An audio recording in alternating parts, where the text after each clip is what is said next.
이해하기 쉬운 형사재판 2편. 형사재판에 대해 좀 더 자세히 알아볼까요? 죄를 지은 사람이 형사재판을 받을 때와 형사재판의 증인이 되었을 때 알아두어야 할 내용을 말씀드리겠습니다. 이 영상은 음성과 수어가 함께 나옵니다. 음성과 수어의 속도가 다른 부분도 있을 수 있습니다. 나에게 죄가 있을 때 형사재판을 받는 순서에 대해 알아볼까요? 먼저 형사재판을 받기 전에 해야 할 일을 알아보겠습니다.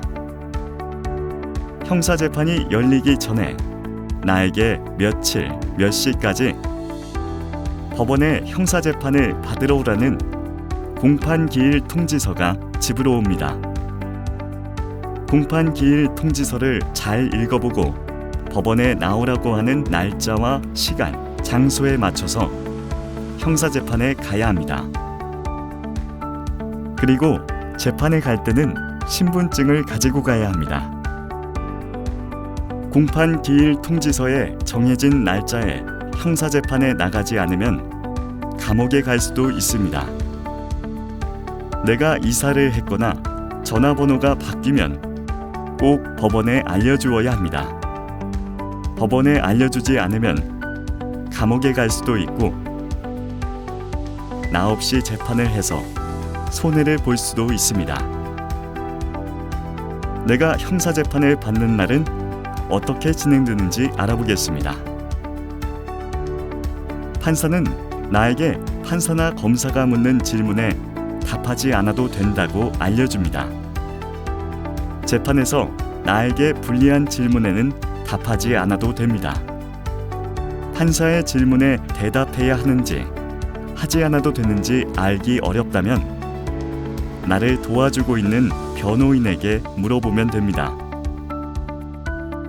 판사는 내가 피고인이 맞는지 내 이름, 나이, 주소, 직업을 물어봅니다. 판사가 물어보는 것이 맞으면 네라고 대답하면 됩니다. 틀리면 아니요 라고 대답하면 됩니다. 검사는 내가 어떤 잘못을 했기 때문에 재판을 받게 되었다고 말합니다. 판사는 나에게 검사가 말한 죄를 저질렀는지 나에게 물어봅니다. 판사의 질문에 맞다 또는 아니다라고 말하면 됩니다.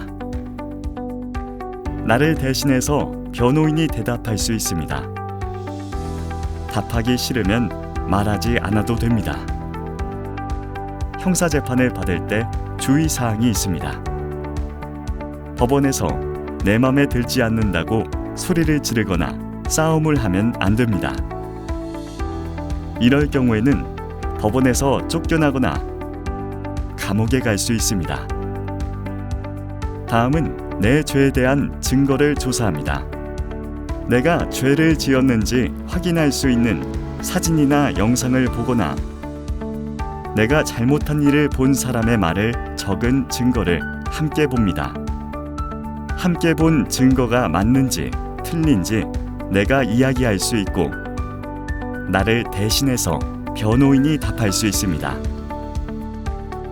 이때 변호인과 나에게 도움이 되는 자료를 내거나 죄가 없다고 이야기해 줄 사람을 불러달라고 판사에게 이야기할 수 있습니다. 내가 죄를 지은 게 맞는지 증인에게 질문을 하고 답을 듣습니다. 증인은 거짓말을 하면 벌을 받겠다고 약속하고 대답을 합니다. 검사, 변호인, 판사는 나에게 죄를 지었는지 물어봅니다. 이때 맞으면 네, 틀리면 아니오라고 대답하면 됩니다. 대답하고 싶지 않으면 대답하지 않아도 됩니다. 잘 모르면 대답하지 않아도 됩니다. 검사는 나에게 벌을 얼마만큼 주라고 말합니다. 판사는 나와 변호인에게 마지막으로 하고 싶은 말을 하라고 합니다. 판사는 죄가 있는지 없는지, 죄가 있다면 벌을 얼마나 줄지를 정하는 재판하는 날을 정해서 말해줍니다. 그리고 그날 재판은 끝이 납니다. 죄가 있는지 없는지 결정하는 재판날은 내가 꼭 가야 합니다. 도와주는 변호인과 함께 가도 됩니다. 형사재판에서 내가 죄가 있다고 할 때 받을 수 있는 벌을 알아보겠습니다. 판사가 내가 죄가 없다고 하면 재판은 끝나지만 판사가 내가 죄가 있다고 하면 벌을 받습니다. 1. 감옥에 가둘 수 있습니다. 2.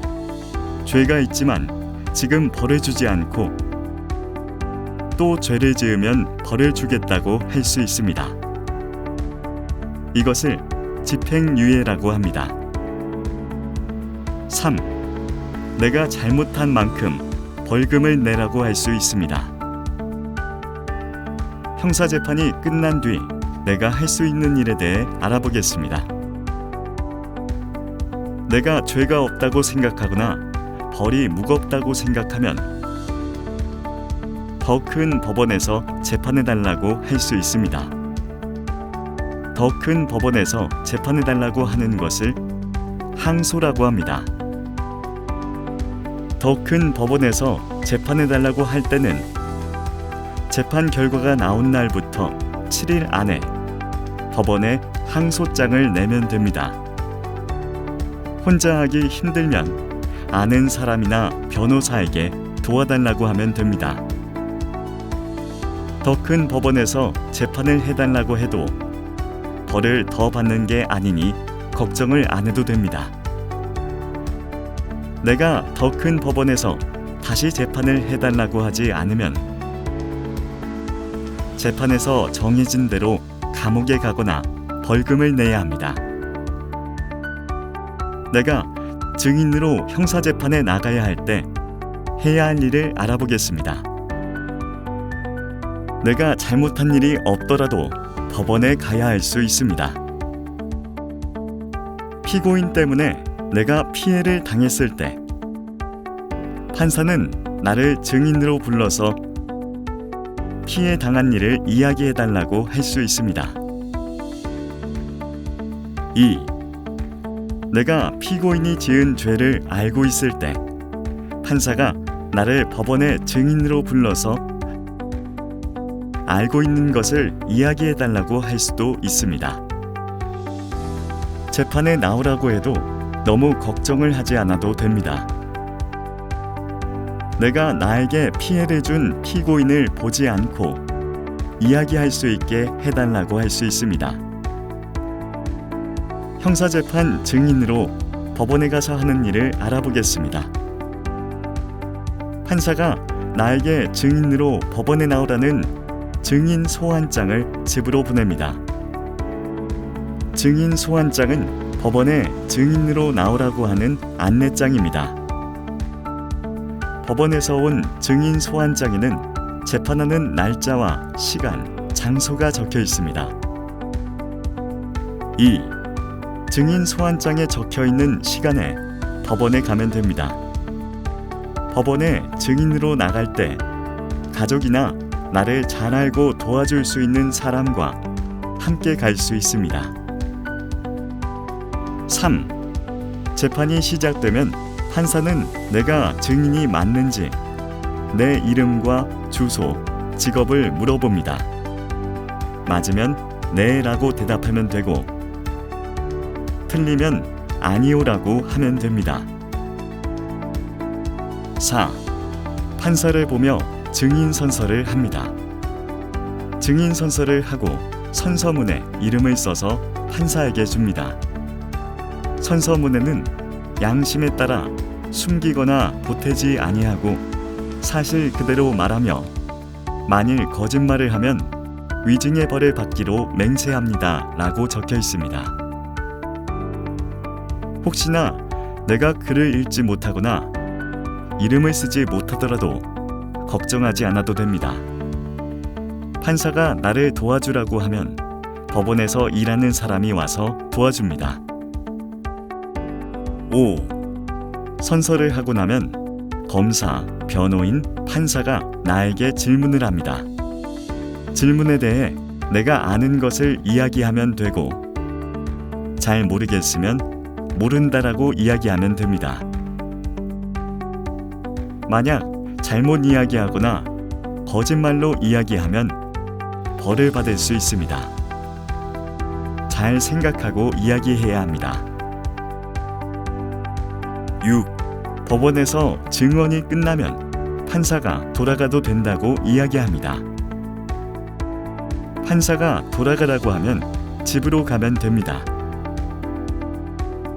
증인이 형사재판에 나갈 수 없을 때 해야 할 일을 알아보겠습니다. 판사가 법원에 증인으로 오라고 한 날, 재판에 나갈 수 없을 때는 그 이유를 적어서 법원에 보내면 됩니다. 법원이 너무 멀어서 갈 수 없을 때는 가까운 법원에 가서 영상으로 내가 겪은 일을 말할 수도 있습니다. 법원에 가지 않고 영상으로 말하고 싶을 때는 그렇게 하고 싶다고 적어서 법원에 내면 됩니다. 형사재판 증인으로 오라고 한 날에 법원에 나가지 않으면 벌을 받을 수 있습니다. 1. 나에게 벌로 돈을 내라고 할 수 있습니다. 2. 나를 억지로 법원에 데리고 갈 수 있습니다. 3. 7일 동안 나를 감옥에 가둘 수 있습니다. 지금까지 이해하기 쉬운 형사재판 2편이었습니다. 고맙습니다.